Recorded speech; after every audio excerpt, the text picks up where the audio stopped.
नमस्कार, मैं हूं संदीप चौधरी। आज सीधा सवाल की शुरुआत मैं कुछ तस्वीरों के साथ करने वाला हूं।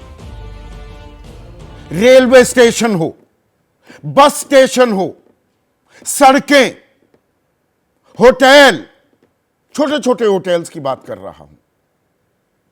परेशान युवा, इन तस्वीरों में एक चीज जो आपको दिखेगी वो परेशान युवा।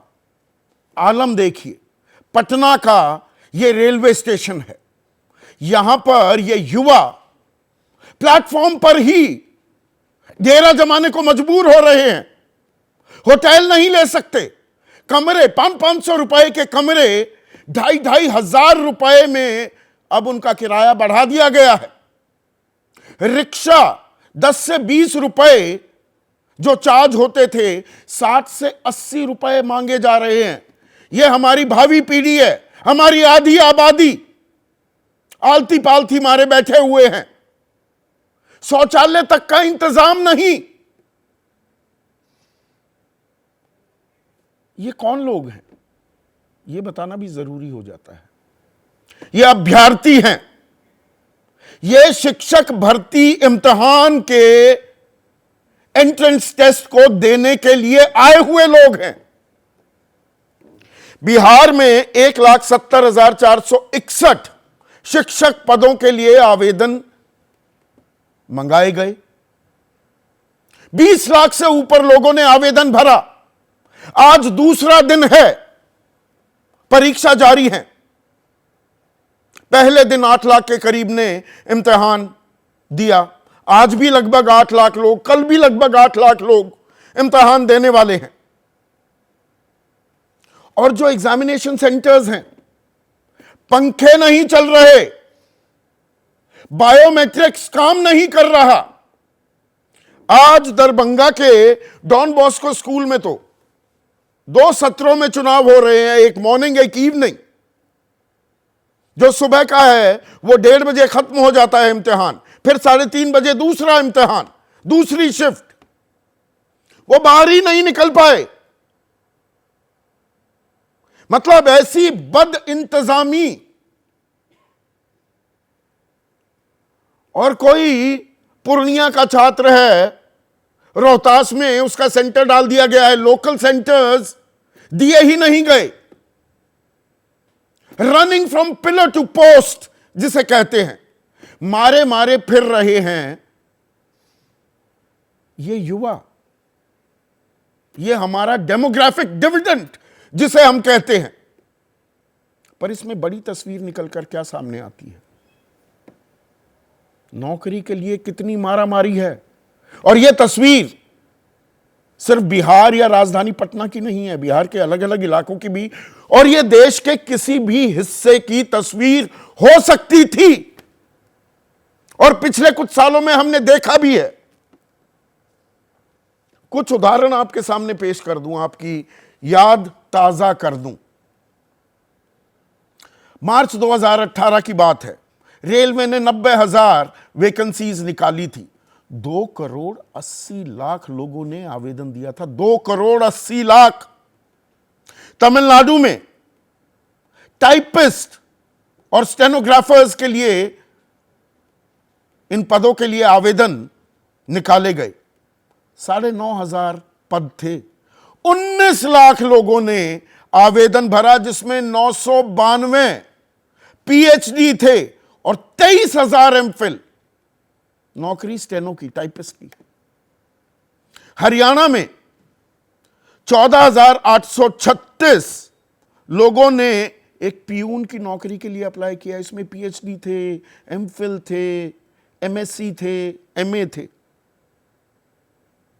मध्य प्रदेश में पटवारी 9,235 नौकरियां निकली।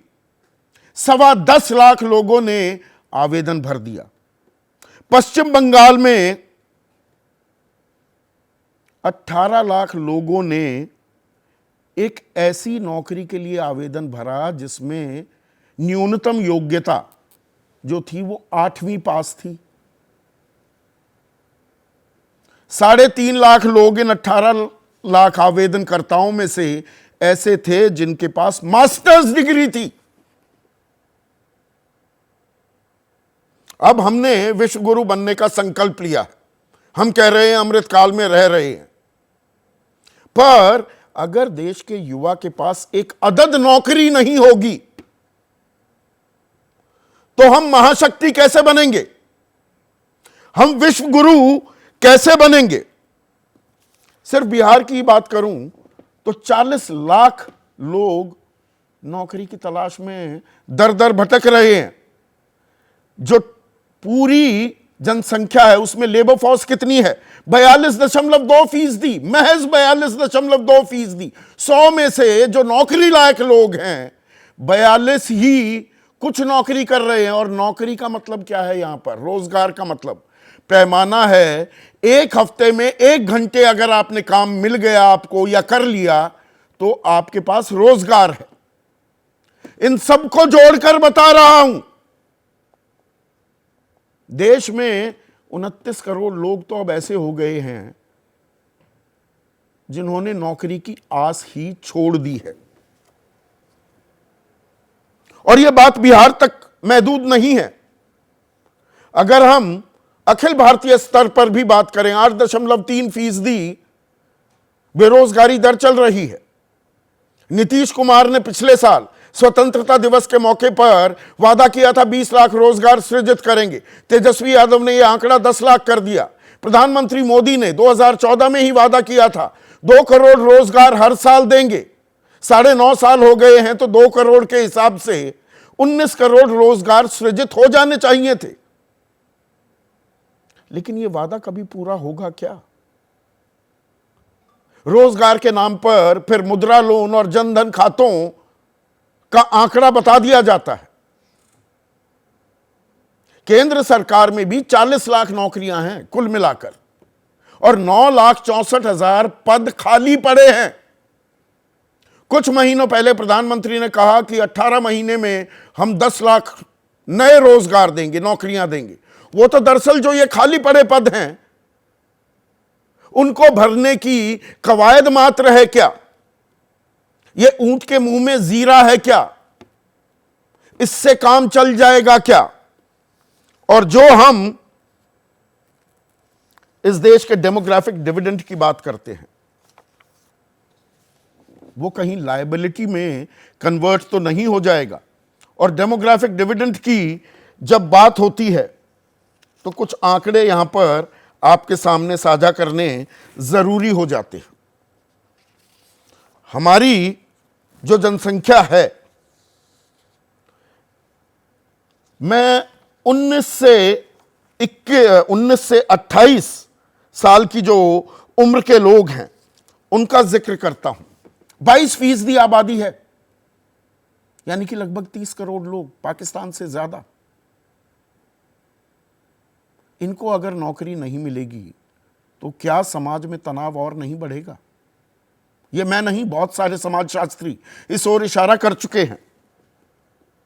प्रंजुल भंडारी हैं, HSBC के इकोनॉमिस्ट। वो कह रहे हैं देश को अगले 10 सालों में कम से कम 7 करोड़ रोजगार इजाद करने होंगे, मुहैया कराने होंगे, सृजित कराने होंगे। हो पाएंगे 2 करोड़ 40 लाख ही, तो 4.5 करोड़ रोजगार का शॉर्टफॉल तो हमेशा रह जाएगा।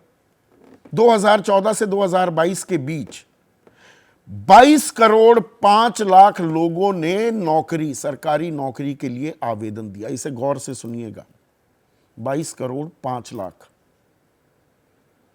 और नौकरी कितनों को मिली? 7,22,000, 0.33%। मतलब यह दिन रात का अंतर है।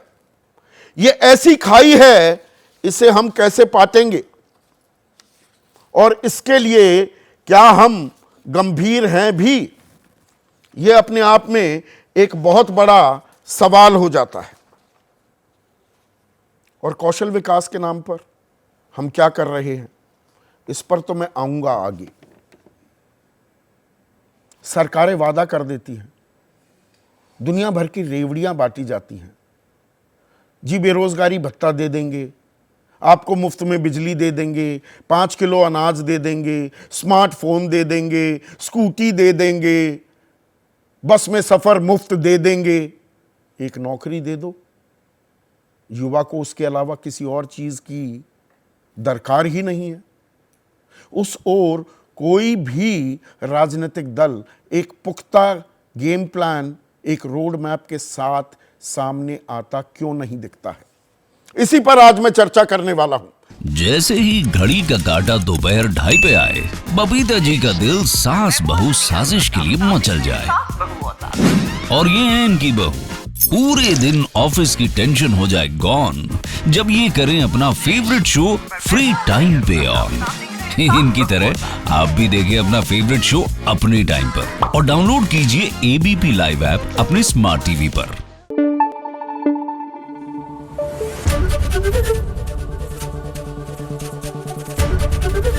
एबीपी न्यूज आपको रखे आगे।